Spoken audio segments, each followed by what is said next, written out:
Vamos a sumergirnos hoy en 20 años clave de la historia económica argentina. Es una historia de verdad increíble, llena de esperanza, de experimentos económicos súper radicales y al final de un colapso tan bestia que sus ecos se oyeron en todo el mundo. Esta es la pregunta del millón, la que lo resume todo. O sea, 5 presidentes en 12 días. Suena a guión de película, pero no. Fue la cruda realidad de Argentina en diciembre de 2001. Y para entender cómo se pudo llegar a ese punto, a ese caos absoluto, tenemos que rebobinar la cinta casi 20 años. Y este es el mapa del viaje que vamos a hacer. 3 presidencias, 3 etapas muy distintas que, cada una a su manera, fueron poniendo las piezas en el tablero para una de las crisis más brutales de la historia del país. Así que venga, vamos a analizar cada una de ellas para montar este puzzle. Pues todo empieza aquí, en 1983. Argentina estrena democracia, hay una euforia increíble en la calle, pero en la economía hay un fantasma que lo devora todo: la inflación. Una inflación descontrolada. El gobierno de Raúl Alfonsín llegó con toda la ilusión del mundo, con un apoyo popular enorme, pero se encontró con las arcas del Estado, vacías. Es que esa euforia por la democracia se dio de bruces con una herencia económica sencillamente terrorífica, una deuda externa gigantesca y unos precios que subían y subían sin parar. El gobierno lo intentó todo, de verdad. Primero, un plan clásico de controlar precios y salarios desde el Estado, pero no funcionó. Así que, a la desesperada, dieron un volantazo de 180 grados, el Plan Austral.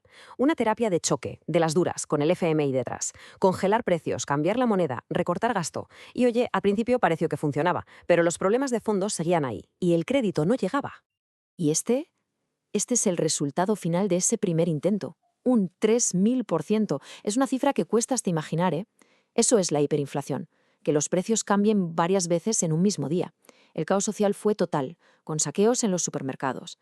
La situación se volvió tan insostenible que Alfonsín tuvo que entregar el poder antes de tiempo. Y en medio de todo este lío aparece una figura nueva, Carlos Menem, y llega con una promesa bajo el brazo: una solución definitiva. Una apuesta de todo o nada para matar de una vez por todas a la bestia de la inflación.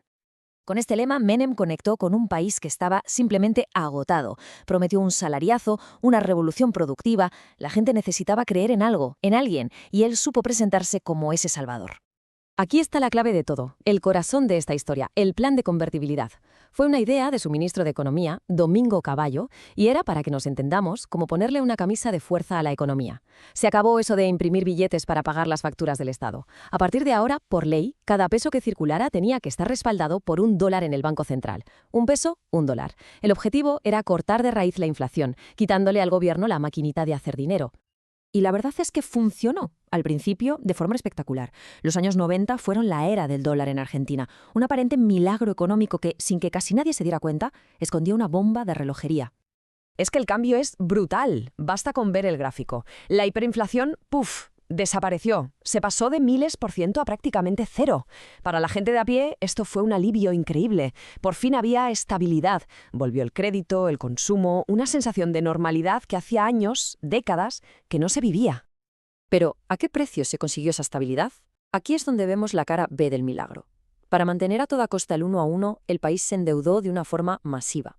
Y claro, con un peso artificialmente fuerte, que valía lo mismo que $1, los productos argentinos eran carísimos para el resto del mundo. Resultado, las exportaciones se hundieron. Y mientras tanto, el país se inundó de importaciones baratas que destrozaron la industria local. El paro se disparó y la pobreza llegó a afectar a más de un tercio de la población. La cura empezaba a tener unos efectos secundarios muy graves. Cuando llegan finales de los 90, el modelo ya no da más de sí. El milagro se había convertido en una trampa.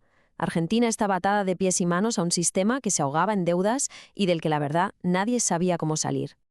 En ese contexto, Fernando de la Rúa gana las elecciones. Su principal promesa: mantener la convertibilidad, mantener el 1 a 1, porque la gente tenía pánico a volver a la inflación. Pero la situación ya era insostenible. El país necesitaba devaluar para poder vender sus productos fuera, pero es que casi toda la deuda estaba en dólares. Salir del 1 a 1 significaba la quiebra automática del Estado, de las empresas, de las familias.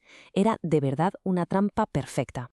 Y entonces empieza el efecto dominó. La deuda ya es impagable. Los inversores empiezan a sacar su dinero del país a toda velocidad.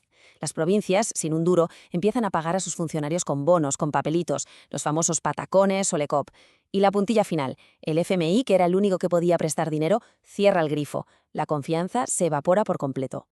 Y para evitar que la gente corriera a los bancos a sacar todo su dinero y el sistema colapsara, el gobierno toma la medida más desesperada de todas, el corralito. En la práctica, esto significó que el dinero de todo el mundo, sus ahorros, quedaron atrapados en los bancos.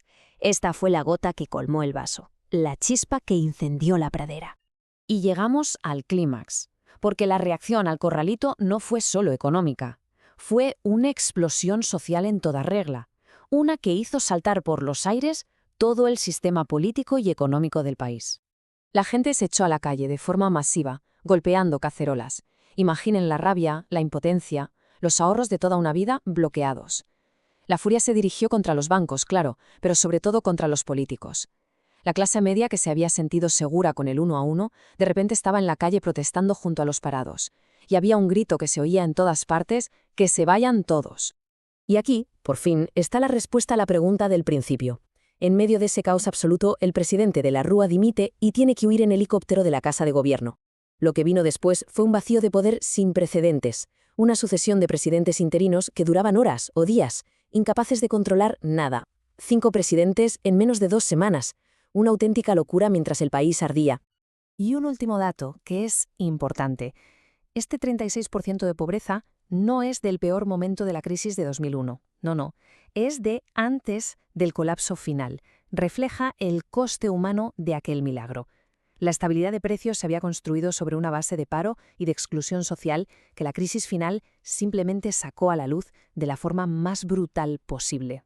La historia de la convertibilidad argentina es, al final, una gran lección. Una advertencia.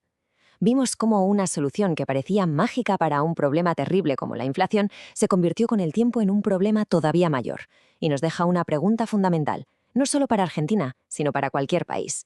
¿Cómo se consigue el equilibrio entre las soluciones urgentes de la hora y la estabilidad a largo plazo? La respuesta, me temo, sigue siendo un debate abierto.